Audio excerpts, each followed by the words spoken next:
Welcome to Everything's Not Black and White with your hosts, Lala and Brian. Hello, everybody. Today we are focusing our conversation on the current crisis in Iran.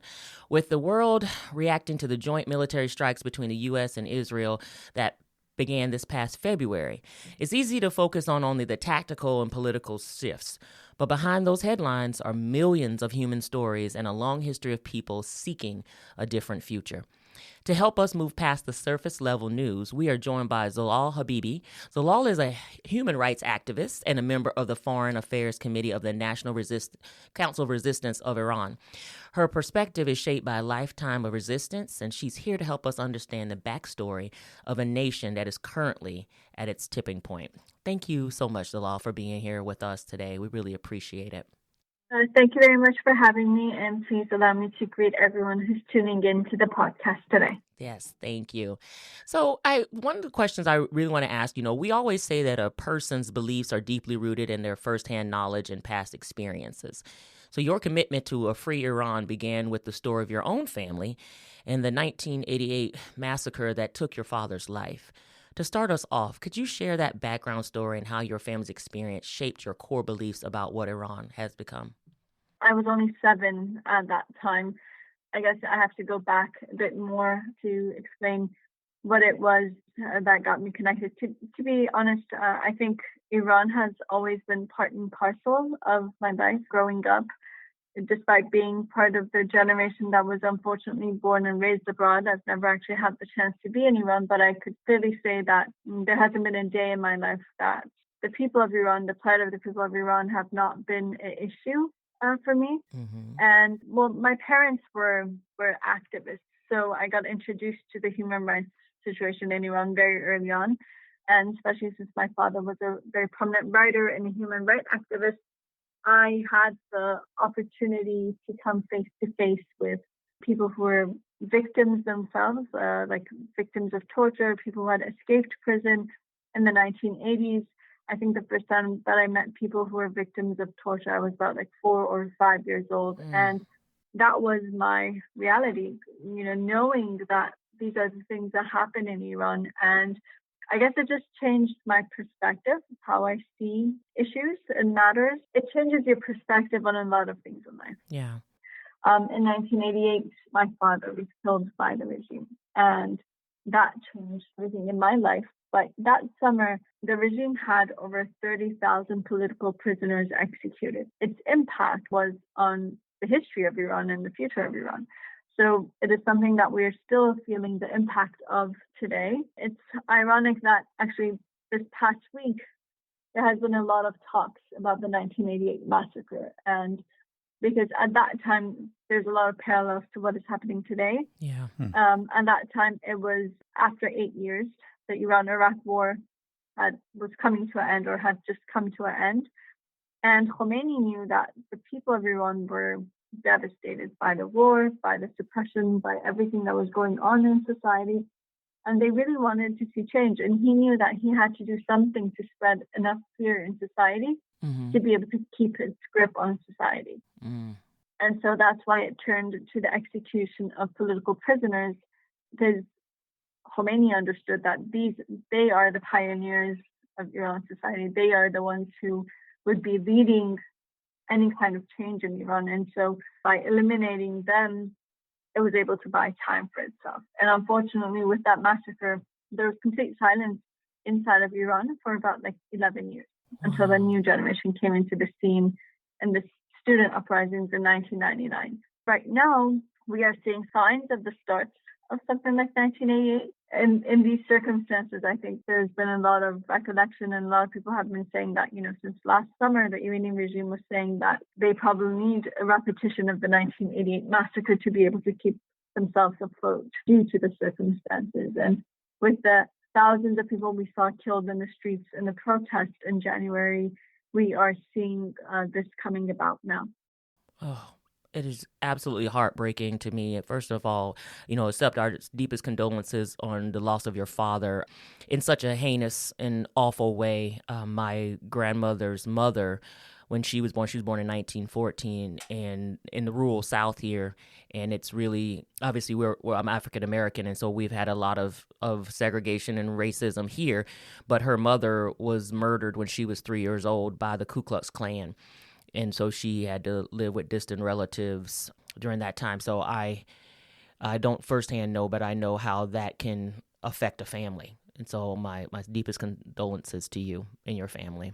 So, when I'm thinking about all the things you're talking about, we are experiencing a lot of things in America that feels very resonant to what you're talking about. We have people who are actively against the government as much as there's people who are for it, but I think there's a majority of people who are against it. And we're starting to see how an authoritarian rule happens. When you think about the resistance that's currently happening in Iran, and I know it's mostly young people is what it sounds like that are standing up, and we saw the same thing in the civil rights movement here in America.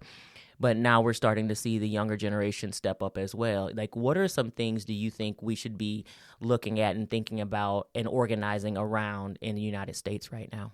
What we're seeing in Iran, it is somewhat different just because we are up against a theocracy, which has been, unfortunately, 120,000 people have been executed in Iran for their political beliefs alone in the past 45 years. And so, the circumstances are different. I think what's really important, and I think what we value as those who are struggling for freedom and democracy and peace and stability, is, first of all, standing by your principles and your values.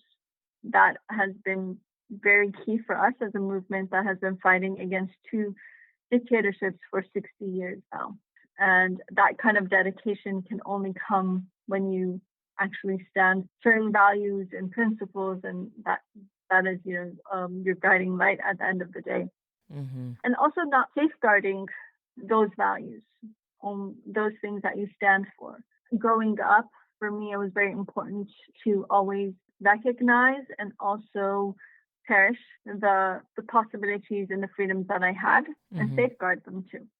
Because I knew that in Iran, people were denied those same basic rights that we take for granted on a daily basis, but also to standing by your principles and your values. The 6 people who have been executed this week in Iran, political prisoners, a lot of videos or their handwritten notes have been surfacing in the past 2-3 days. And I think it has, shaken Iran and the people of Iran, even ourselves. Like, they were supporters of this movement or members of this movement. But as someone who has been a member of this movement for over 20-something years, I'm still stunned by their understanding, their commitment, and their steadfastness. And I think that these leave their prints on society, mm-hmm. and it has a ripple effect. To be honest, like the past few days, I just can't get a lot of their sentences or their, the things that they've said, the things that they've done out of my head, because I keep on thinking to myself, from these 6, 3 of them were under the age of 35. Mm. And they are from the generation that they have seen nothing but this regime.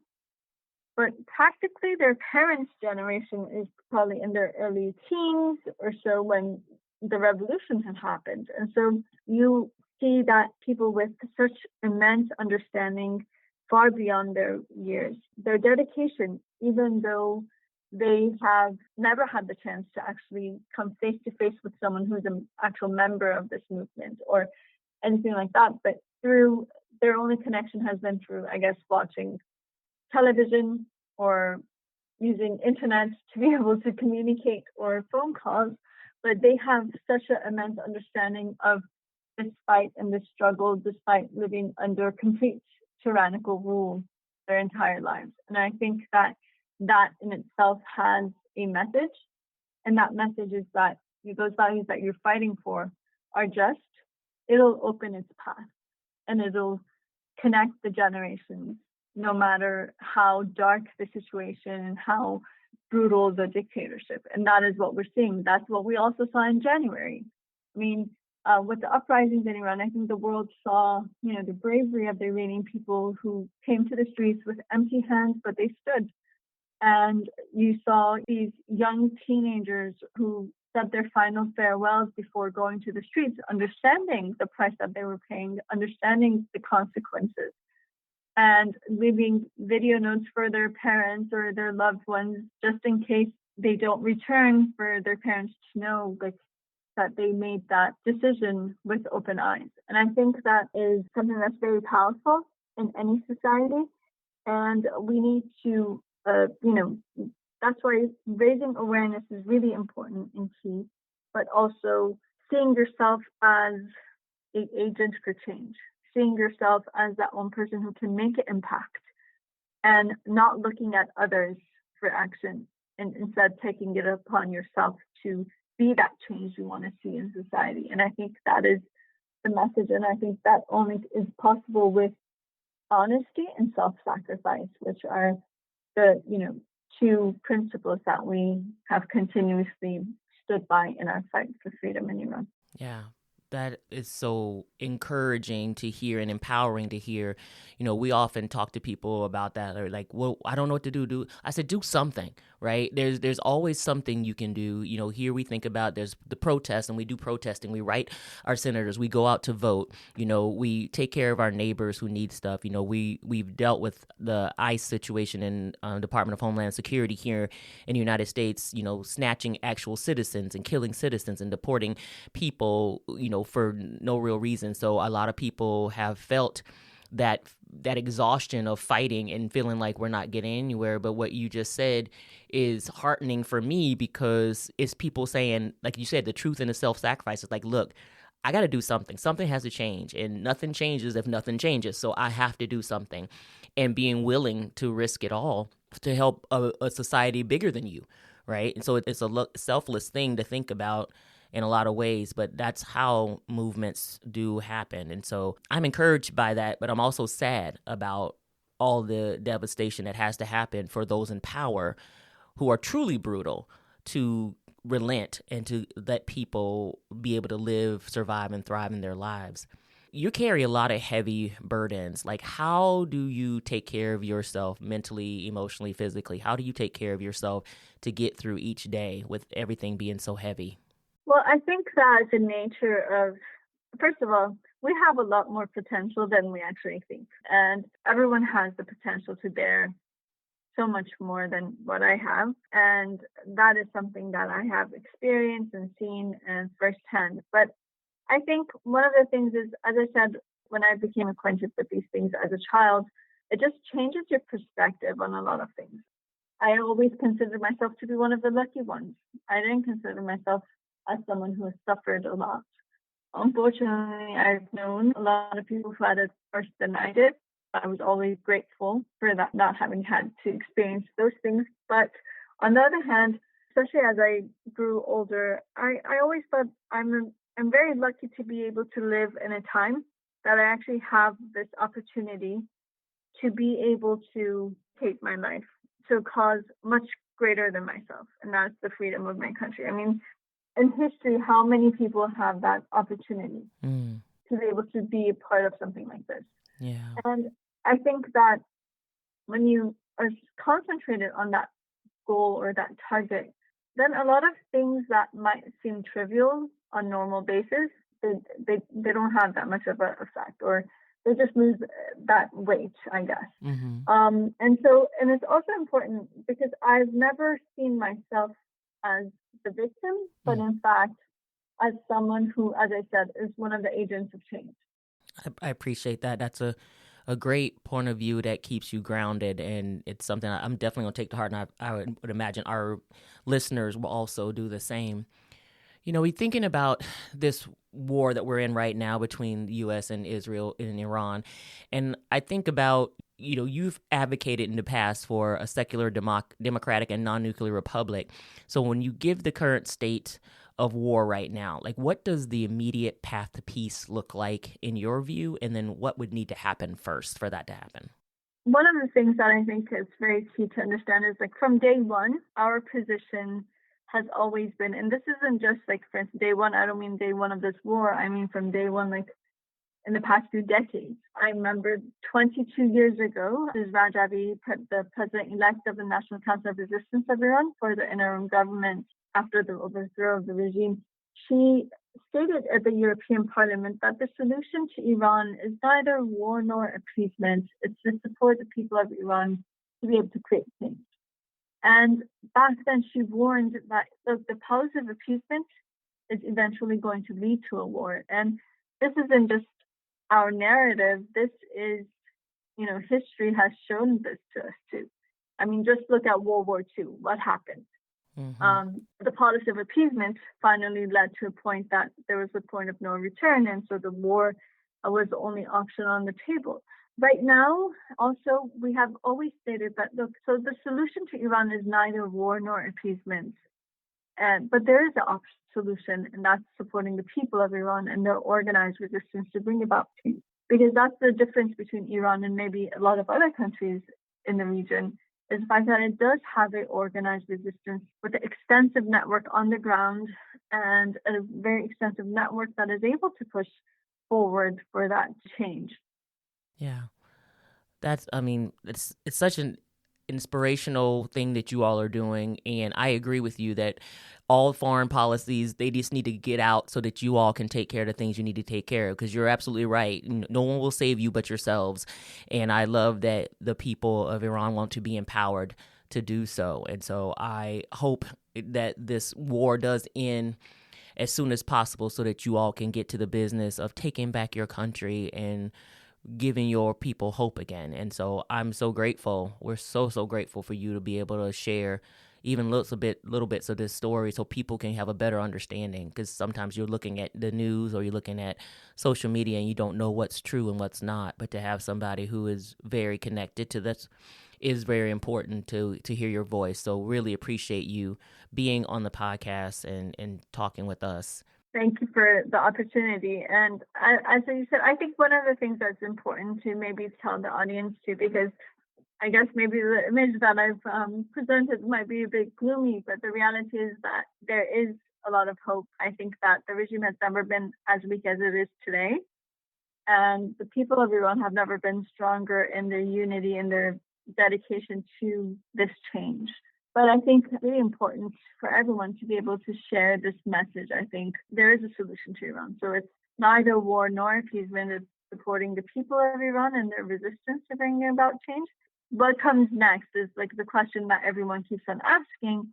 We're also there. We're not stuck between two options. We're not stuck between the current status quo with the mullahs or going back or reverting back to the previous dictatorship, which is a monarchy that was overthrown by the people of Iran. The people of Iran want to move forward in the 21st century to a secular democratic republic. And I think that's the message that we need to emphasize and understand. And there is a viable option. Like the National Council of Resistance of Iran is a parliament in exile that has come together since 1981. And for 45 years, it has been dedicated with the sole purpose of returning sovereignty to the people of Iran. And I think that is something that's very valuable. And there's a clear roadmap. They have a 6-month interim plan. After that 6 months, there will be elections for Constituent Assembly that will then put together the new constitution for the republic, which will be put to vote by the people. And then there will be, elections based on the new laws of the republic. So that roadmap is clear, and it's based on like the 10-point plan presented by Mrs. Rajabi, which really serves the cliff notes of the interim government. In a way. This 10-point plan has garnered the support of over 4,000 lawmakers around the world, including the majority of the U.S. Congress, actually every year practically in the last decade. But also, like for instance, 130 former heads of state have supported it. We see prominent personalities around the world promoting it, and also, like for instance, over 100 Nobel laureates have supported it. So there's a lot of support for it, and many have called it Jeffersonian because of the structure that it has and like the bases that it covers. I guess it's directed to make sure that we don't swerve off to a another form of dictatorship. So I think that is very important. And the fact that it's withstood the test of time. It's one thing to have on paper or in just mere words. It's another when this movement has presented it in practice for over 40 years. Yeah, I love that because sometimes people say, oh, we want to change this regime, but you don't have a plan. So the fact that you have the 6-month interim plan and then you go right into elections, I think that is so smart and wise.